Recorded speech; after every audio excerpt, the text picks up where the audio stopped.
Hello student, स्वागत है आपके यूट्यूब चैनल निराला स्टडी पर। तो प्यारे बच्चों, आज आप लोग को हम यूनिट 4 में अभिक्रिया की दर को प्रभावित करने वाले कारक, यानी अभिक्रिया की दर को प्रभावित करने वाले कारक कौन कौन से हैं और किस तरह से इस पर क्या होता है, इफेक्ट पड़ता है यानी प्रभाव पड़ता है। तो चलिए इसको पहले आपको हम समझा देते हैं और समझाने के बाद इसको आपको क्या करेंगे, नोट भी कराएंगे, ठीक है। तो चलिए पहले ध्यान से समझिए ये क्या कह रहा है। फर्स्ट में देखिए, अभिक्रिया की दर को प्रभावित करने वाले जो कारक है ये कितने हैं, 3 गो है। तो फर्स्ट आपका क्या है, ये ध्यान दीजिए। फर्स्ट हम लोग का है कि अभिकारक का सांद्रण, ठीक। दूसरा है ताप का प्रभाव और तीसरा है अभिकारकों एवं उत्पादों की क्या प्रकृति। तो सबसे पहले आप इसे ध्यान से समझिए और समझने के बाद आप क्या कीजिए, अपने कॉपी में नोट कीजिएगा, ठीक है। इसको नोट भी हम कराएंगे। तो यहाँ पर देखिए, सबसे पहले क्या कह रहा है कि अभिकारकों का सांद्रण, यानी कहने का मतलब है कि अभिक्रिया का सांद्रण अगर बढ़ेगा, यानी अभिक्रिया का सांद्रण अगर बढ़ता है, ठीक है, तो सांद्रता बढ़ने से अभिक्रिया की दर में भी क्या होती है, बढ़ती है, यानी वृद्धि होती है। यानी अभिकारक का ये सांद्रण या सांद्रण को ही सांद्रता भी बोला जाता है। तो अभिकारक की सांद्रता बढ़ने से अभिक्रिया की दर भी क्या हो जाती है, बढ़ जाती है, ठीक है। दूसरा देखिए, कह रहा है कि ताप का प्रभाव। तो ताप का प्रभाव क्या पड़ता है अभिक्रिया के दर पर। तो अगर टेम्परेचर को हम लोग क्या करेंगे, बढ़ाएंगे, ठीक है, टेम्परेचर को अगर हम लोग बढ़ाएंगे तो आपका अभिक्रिया के दर भी क्या हो जाएगा, बढ़ जाएगा, ठीक है। और एक चीज इसमें और ध्यान रखेंगे, इसमें अगर टेम्परेचर बढ़ता है तो 2 तरह की कंडीशन होता है। इसमें 3 तरह के आपको कंडीशन लिखवाएंगे हम। तो फर्स्ट है सबसे पहले उष्मा क्षेपी। तो उष्मा क्षेपी में अभिक्रिया का दर, अगर अभिक्रिया की दर अगर क्या होता है, बढ़ता है, तो वो क्या होगा, यानी कम होगा। यानी कहने का मतलब क्या है कि ऊष्माक्षेपी, तो ऊष्माक्षेपी में अभिक्रिया की जो दर है ताप में वृद्धि के साथ वो क्या होगा, कम होगा टेम्परेचर में, ध्यान रखिएगा। एक होता है हम लोग का क्या, ऊष्माशोषी। तो ऊष्माशोषी में अभिक्रिया की जो दर है वो क्या होगा, आपका बढ़ेगा। अगर अभिक्रिया, अगर टेम्परेचर को क्या करेंगे, हम लोग बढ़ाएंगे, तो ऊष्माक्षेपी में यानी ऊष्माशोषी में आपका बढ़ता है और ऊष्माक्षेपी में क्या होता है, घटता है, ठीक है। अब यहाँ पर देखिए, अभिकारकों एवं उत्पादों की प्रकृति, यानी इसमें क्या कह रहा है, ये प्रकृति पर भी निर्भर करता है। जैसे कहने का मतलब ये है कि अगर मान लीजिए कि कोई तत्व अभिक्रिया कर रहा है, ठीक है, तो अभिक्रिया करेगा जब वो, तो अभिक्रिया करेगा तो वो क्या होता है, उत्पाद में परिवर्तन होता है। तो इस चीज को आप लोग को हम क्या करेंगे, इसको लिखवाएंगे। तो सबसे पहले आप लोग क्या कीजिए, फर्स्ट नंबर लिखिए अभिकारक का क्या, सांद्रण, फिर उसके बाद भी समझाएंगे। तो लिखिए अभिकारक की सांद्रण, एरो के चिन्ह देकर, अभिकारकों की सांद्रता बढ़ने से अभिक्रिया का वेग बढ़ जाता है। अभिकारकों की सांद्रता बढ़ने से अभिक्रिया का वेग बढ़ जाता है। ताप का प्रभाव। अब देखिए दूसरा क्या हम लोग का, ताप का प्रभाव यानी इफेक्ट ऑफ क्या, टेम्परेचर। तो इसमें आप लिखिए ऊष्माशोषी अभिक्रिया में, ऊष्माशोषी अभिक्रिया में अभिक्रिया दर ताप में वृद्धि के साथ कम होती है, ठीक है। अब लिखिए, इसी में नंबर देकर लिखिएगा 2 नंबर, ऊष्माशोषी अभिक्रियाओं में उष्माशोषी अभिक्रियाओं में अभिक्रिया दर ताप में वृद्धि के साथ बढ़ती है। ताप में वृद्धि के साथ क्या होगा? बढ़ती है। ठीक है। तीसरा यहाँ पर ध्यान दीजिए, बहुत इम्पोर्टेंट है तीसरा टॉपिक आपका, कि अगर अभिक्रिया कोई हो रहा है और उसमें टेम्परेचर अगर 10 डिग्री सेल्सियस को इंक्रीज किया जाए, यानी 10 डिग्री सेल्सियस अगर बढ़ा दिया जाए, तो अभिक्रिया का जो वेग होता है वो आपका 2 गुना हो जाएगा। तो इसको भी आप लोग नोट कर लीजिए तीसरे नंबर में, कि ताप अगर 10 डिग्री सेल्सियस बढ़ाने पर, यानी टेम्परेचर को 10 डिग्री सेल्सियस बढ़ाने पर अभिक्रिया का जो दर है वो 2 गुना हो जाता है। और यहाँ से आपको बता दें कि एग्जाम में क्वेश्चन भी आता है। कैसे पूछता है कि अगर टेम्परेचर को 10 डिग्री बढ़ा दिया जाए, यानी ताप को 10 डिग्री बढ़ा दिया जाए, ठीक है, तो अभिक्रिया के दर में क्या परिवर्तन होगा? तो अभिक्रिया के दर में आपका क्या हो जाएगा? 2 गुना हो जाता है। तो इस चीज को आप लोग नोट कर लीजिए।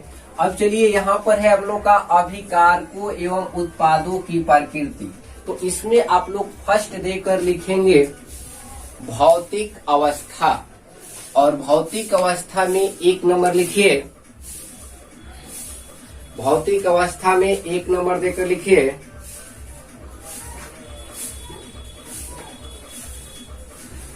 देखिए 1 नंबर, कणों वाले आकार जैसे जैसे कम होता है उसी निश्चित द्रव्यमान में सतह का क्षेत्रफल बढ़ जाता है। सतह का क्षेत्रफल बढ़ जाता है और छोटे आकार वाले कण बड़े आकार वाले कणों की तुलना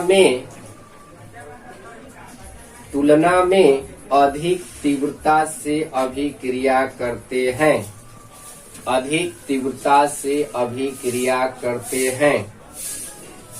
अब यहाँ पर देखिए, जो आप नोट किए हैं उसको आप ध्यान से समझिए। क्या कह रहा है कि जो बड़ा, जो जिसे कि मान लीजिए कि आप जानते हैं कि ये है हम लोग का Zn, ये जिंक है, प्लस H2SO4, ये है हम लोग का क्या? सल्फ्यूरिक अम्ल। जब इसको अभिक्रिया आपस में कराया जाता है तो आपको पता है कि zinc sulphate plus hydrogen gas क्या होता है? मुक्त होता है। ठीक है। तो अगर मान लीजिए कि इसमें हम, ये एक बीकर है, बर्तन है, और इस बर्तन में हमने क्या किया है कि सल्फ्यूरिक अम्ल लिए हैं H2SO4, और इसमें जिंक का एक बड़ा सा हमने क्या किया कि टुकड़ा डाल दिया। तो अब देखिए ये क्या है? बड़ा कण है। तो बड़ों कणों की तुलना में जो छोटा वाला जो कण होता है ना, वो अधिक तीव्रता से क्या करता है? अभिक्रिया करता है। क्यों करता है? यहाँ पर आप ध्यान दीजिए। जैसे कि ये सल्फ्यूरिक अम्ल में ये बड़ा एक टुकड़ा हम लोग डाल दिए, तो ये चारों तरफ क्या होगा कि इसके सल्फ्यूरिक अम्ल जाएगा, लेकिन इसी को आप क्या कीजिए कि छोटे छोटे टुकड़े बनाकर सल्फ्यूरिक अम्ल में डालिए, तो वो अभिक्रिया आपका क्या होगा? तीव्र होगा, क्योंकि वो छोटे छोटे कण पर चारों तरफ क्या होगा कि सल्फ्यूरिक अम्ल फैल जाएगा। इसलिए इस अभिक्रिया में और इस अभिक्रिया में दोनों में हाइड्रोजन गैस मुक्त होगा, लेकिन इसमें क्या होगा? तीव्र गति से मुक्त होता है। अगर यही छोटे छोटे कण के जगह पर अगर हम लोग पाउडर ले लें, जिंक का पाउडर ले लें और सल्फ्यूरिक अम्ल में डालें, तो ये क्या होगा कि बहुत फास्ट तीव्र गति से अभिक्रिया करेगा, और अभिक्रिया कर कर आपका हाइड्रोजन गैस इसमें से क्या होगा? मुक्त होने लगेगा, आपको दिखाई देगा, और जिंक सल्फेट बन जाएगा।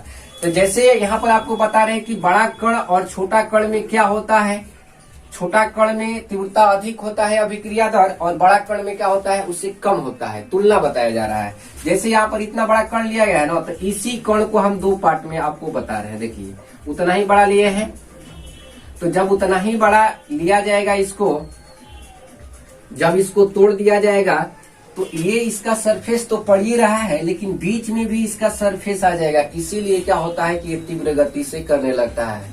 तो इसी चीज को आप सिंपल में समझिए कि मान लीजिए कि एक बड़ा जिंक का टुकड़ा है और एक क्या है, छोटे टुकड़ा है, तो दोनों की अभिक्रिया किसमें ज्यादा फास्ट होगा, तो जो छोटा वाला कण होगा। तो इसीलिए बड़े कणों की तुलना में जो छोटा वाला कण के साथ अगर आप कराइएगा तो वो क्या होता है, तीव्र गति से अभिक्रिया करता है। ठीक है, अब इसी में 2 नंबर आप नोट करेंगे। अब देखिए विषमांग की तुलना में समांग क्या होता है, तीव्रता से अभिक्रिया करता है। ठीक है, तो इसको आप लोग पहले नोट कर लीजिए, उसके बाद इसको भी हम समझाते हैं। तो लिखिए, विषमांग अभिक्रियाओं की तुलना में, विषमांग अभिक्रियाओं की तुलना में समांग अभिक्रिया, समांग अभिक्रिया, समांग अभिक्रिया तेजी से करती है, यानी अधिक तेजी से करती है। इसका मतलब क्या हुआ, इसका मीनिंग क्या हुआ, ध्यान दीजिए। आपको अभी हम जस्ट बता रहे हैं कि इसका मीनिंग क्या हुआ। जैसे कहने का मतलब आप स्क्रीन पर ये देख रहे हैं, तो इसको हमने ठोस अवस्था में लिया है और ये हम लोग का क्या है, लिक्विड अवस्था में, यानी एक्यू, यानी एक्यू के मतलब क्या हो गया, जलीय विलयन। तो जलीय विलयन में है और ये क्या है, ठोस में है। ठीक, तो ये विषमांग है। क्यों विषमांग है, क्योंकि ये ठोस में है और ये क्या है, जलीय विलयन में है। ठीक, तो ये हो जाएगा आपका विषमांग। लेकिन इसी अभिक्रिया को अगर आप जेडेन सॉलिड के जगह पर इसको भी आपने लिक्विड के फॉर्म में ले लिया, तो लिक्विड ये भी हो जाएगा, ये भी क्या हो जाएगा, लिक्विड हो जाएगा, यानी द्रव हो जाएगा, जलीय विलयन हो जाएगा। तो अगर इस तरह से अगर लिया जाए तो ये अभिक्रिया क्या होता है, बहुत फास्ट होता है, क्योंकि ये भी आपका लिक्विड में हो गया। और H2SO4 ये क्या है, एक क्यू, एक क्यू के मतलब जलीय विलयन। तो ये भी अभिक्रिया वही बनेगा आपका, यानी ZnSO4 ही बनेगा प्लस में H2 गैस। तो यहाँ पर आपको ध्यान रखना है कि विषमांग जो है उसके तुलना में समांग से अगर कराया जाए अभिक्रिया तो वो क्या होगा, तेजी से होगा, अधिक तेजी से होगा। जैसे यहाँ पर देख रहे हैं ये दोनों अब क्या हो गया, समान हो गया, समांग हो गया। क्यों, क्योंकि ये भी द्रवावस्था में। आप जिंक को टेम्परेचर देकर इसको लिक्विड में आप चेंज कर सकते हैं। चेंज करने के बाद सल्फ्यूरिक अम्ल में डालिए, तो वो आप प्रक्रिया जब आप देखेंगे या घर पर प्रैक्टिस भी कर सकते हैं। जिंक भी मिल जाएगा, सल्फ्यूरिक अम्ल भी मिलता है, बैटरी में डालने वाला तेजाब जिसे हम लोग बोलते हैं। तो इसको भी कर कर और इसको भी कर कर आप देख सकते हैं। जिंक का एक बड़ा साइज में क्या कीजिएगा, ठोस ले लीजिएगा, टुकड़ा लीजिएगा, और एक सल्फ्यूरिक अम्ल। तो इसमें आप देखेंगे कि बुलबुले के साथ क्या होगा कि हाइड्रोजन गैस ऊपर निकलेगा और उसमें आपका जिंक सल्फेट भी बनेगा। ठीक है, तो इस बात को आप लोग समझ गए होंगे, तो अच्छे से आप लोग क्या कीजिए, नोट कर लीजिएगा। आज के लिए इतना ही, धन्यवाद।